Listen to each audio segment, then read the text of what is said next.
So hello बच्चों, कैसे हो आप सभी? मजे में? हम लोग पिछले क्लास में चार्जेस के बारे में बहुत ही अच्छे से समझा था, है ना। चार्जेस को समझा था कि चार्ज क्या होते हैं। बट इस लेक्चर में हम लोग प्रॉपर्टीज को समझने वाले हैं, है ना। तो हमारा सबसे पहला प्रॉपर्टीज जो होता है वो कहाँ से आता है ना। जैसे हम लोग बचपन में देखे हैं ना कि हम लोग कॉम को अगर अपने बाल पे रगड़ते हैं फिर ना उसके बाद वो क्या करता है, स्ट्रिप्स ऑफ पेपर को अट्रैक्ट करने लगता है ना। या फिर कभी कभी देखते हो कि चार्जेस आ जाते हैं, है ना। कहाँ पे चार्ज आ जाते हैं? कपड़े में। ठीक है। तो जो चार्ज, स्टैटिक चार्ज कहाँ से आता है? यहीं से, इसी चीज को समझने के बाद हम लोग प्रॉपर्टीज वन को समझ पाएंगे। ठीक है। जैसे क्या होता है कि मान लीजिए हम ग्लास रॉड को सिल्क क्लॉथ के साथ रब किए, है ना। ये ग्लास रॉड है ना। मान लेते हैं ये सिल्क क्लॉथ है, इसको इससे अगर रब किया जाए तो क्या होता है, ग्लास रॉड में पॉजिटिव चार्ज आ जाता है और इस सिल्क क्लॉथ में क्या होता है ना, नेगेटिव चार्ज आ जाते हैं। तो बट क्या क्या कैसे यही चार्ज आ गए, है ना। तो यहां से हम लोग क्या समझे कि जैसे ही मैंने इसको रबिंग किया तो इस इस ग्लास रॉड से जो इलेक्ट्रॉन है वो सिल्क क्लॉथ में ट्रांसफर हो गए। ठीक है। जिससे इसमें क्या हुआ, ओनली पॉजिटिव चार्ज बचे।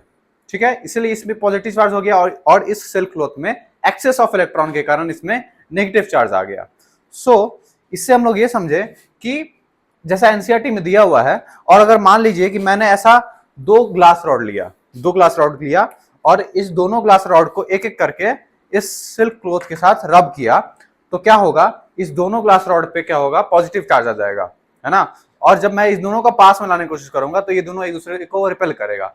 तो इस चीज को ऑब्जर्व करते हुए साइंटिस्ट ने पहला प्रॉपर्टी बताया कि लाइक चार्जेस जो होते हैं वो रिपेल करते हैं और पॉजिटिव चार्जेस क्या करते हैं, अट्रैक्ट करते हैं एक दूसरे को। ठीक है।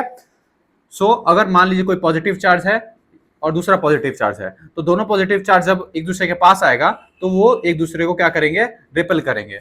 नेगेटिव चार्ज भी सिमिलर, अगर पास में आने की कोशिश करेंगे तो वो भी क्या करेंगे, रिपेल करेंगे।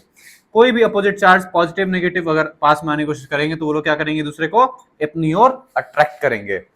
Similarly as negative positive. Clear? यही था हमारा प्रॉपर्टी नंबर 1। आशा करते हैं आप लोगों को समझ में आया होगा प्रॉपर्टी नंबर 1। चलिए चलते हैं प्रॉपर्टी नंबर 2 की ओर। हमारा नेक्स्ट प्रॉपर्टी क्या बोलता है कि चार्ज जो है वो क्या है, एडिटिव है नेचर में। एडिटिव मतलब सिर्फ और सिर्फ ऐड नहीं है ना। अगर मान लीजिए एक ये कैरी बैग है ना, ये कैरी बैग है और इसके अंदर, डायग्राम मेरा बहुत अच्छा है ना, तो इसके अंदर मान लीजिए कुछ चार्जेस है। जैसे मान लीजिए -4, -5, +2, -6, -7। तो अगर ये कुछ चार्जेस इस कैरी बैग में रखे हुए हैं और मैं इस कैरी बैग का नेट चार्ज पूछूं इस कैरी बैग का, तो नेट चार्ज क्या होगा? कुछ नहीं, सिंपल ये क्या हो जाएंगे ना, ये सभी चार्ज ऐड हो जाएंगे, ऐड या सब्ट्रैक्ट हो जाएंगे। जैसे देखिए एक एक करके सब लिख लीजिए, -6, -5, -4, +2, -7। तो ये सभी क्या है, एडिटिव हैं। इनको सॉल्व कर लीजिए। -6, -5, -11, -4, +2, -2 और ये -7। उसके बाद ये कितना हो जाएगा, -13, -7, ये कितना हो जाएगा, -20। इस कैरी बैग का नेट चार्ज क्या हुआ, -20 हुआ। यही एक बेसिक सिंपल हमारा सेकंड प्रॉपर्टी था। अब हम लोग क्या करेंगे, थर्ड प्रॉपर्टी की ओर जाएंगे, है ना। थर्ड प्रॉपर्टी की ओर जाएंगे और समझेंगे कि चार्ज जो होता है वो कंजर्व्ड होता है। चलिए चलते हैं। हमारा थर्ड जो प्रॉपर्टी है वो क्या बोलता है कि चार्ज जो होता है वो कंजर्व्ड होता है नेचर में, है ना। जैसे कि आप लोगों ने मास कंजर्वेशन पढ़ा है ना, उसी तरह से चार्ज भी क्या होता है ना, कंजर्व्ड होता है नेचर में। जिस तरह से, जैसे मान लीजिए कि एक ये आपका यूनिवर्स है, आपकी ये सपनों की दुनिया है, जो आप लोग सपना देखते हैं ना रात में, है ना, अच्छे अच्छे सपना जो देखते हैं वही आपका सपना है। और इस सपने में क्या है, नहीं वो नहीं जो आप सोच रहे हैं, सपने में क्या है, चार्जेस हैं। क्योंकि आप लोग चार्ज पढ़ रहे हैं और फिजिक्स के छात्र हैं, छात्रा भी हैं। मान लीजिए कुछ चार्जेस हैं आपके यूनिवर्स में, है ना। इतना चार्ज नहीं लेते हैं, आप लोग कंफ्यूज हो जाइएगा।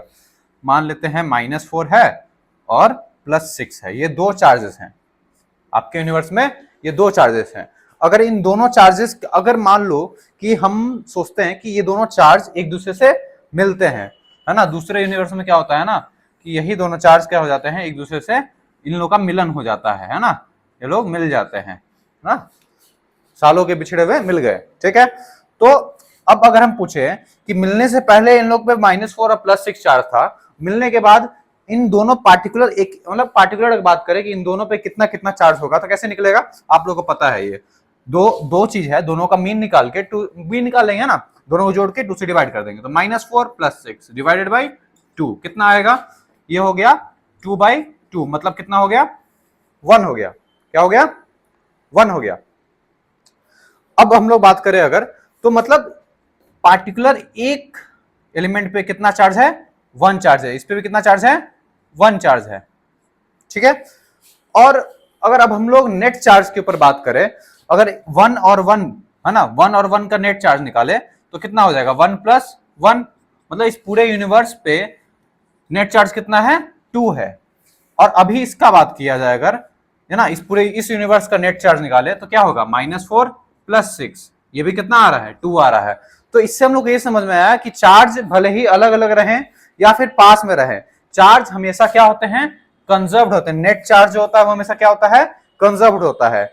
यहाँ पे भी 2 आया और यहाँ पे भी 2 आया, जिससे ये प्रूफ हो गया कि charge is conserved in universe और आइसोलेटेड सिस्टम। आइसोलेटेड सिस्टम मतलब एक ऐसा सिस्टम है जो आइसोलेटेड है, प्रोटेक्टेड है ना, समझ में आ रहा है। आशा करते हैं आप लोग ये समझ में आ गया होगा थर्ड प्रॉपर्टी। अब हम लोग चलते हैं फोर्थ प्रॉपर्टी के ऊपर।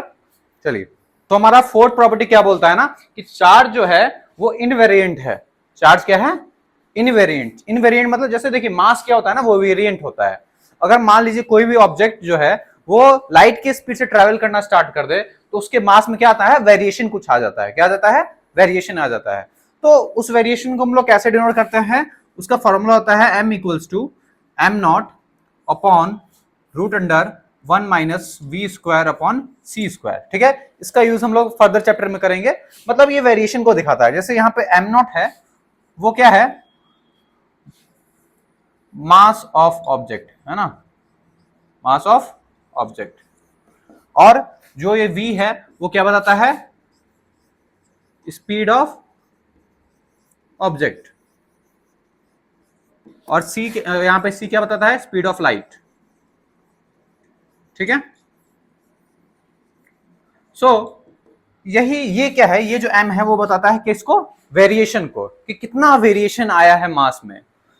उसी तरह से लेकिन चार्ज जो होता है वो वेरिएंट नहीं होता है, मतलब चार्ज में वेरिएशन नहीं शो होता है। भले ही उसको आप इस लाइट के स्पीड से ट्रैवल करवा दीजिए, उसमें कोई वेरिएशन शो नहीं होगा। अगर चलते हैं हम लोग अपने नेक्स्ट प्रॉपर्टी की ओर, है ना, नेक्स्ट प्रॉपर्टी लास्ट प्रॉपर्टी होने वाला हमारा। तो चलिए स्टार्ट करते हैं। बच्चों हमारा लास्ट प्रॉपर्टी क्या है कि चार्ज क्या होता है, क्वांटाइज्ड होता है ना।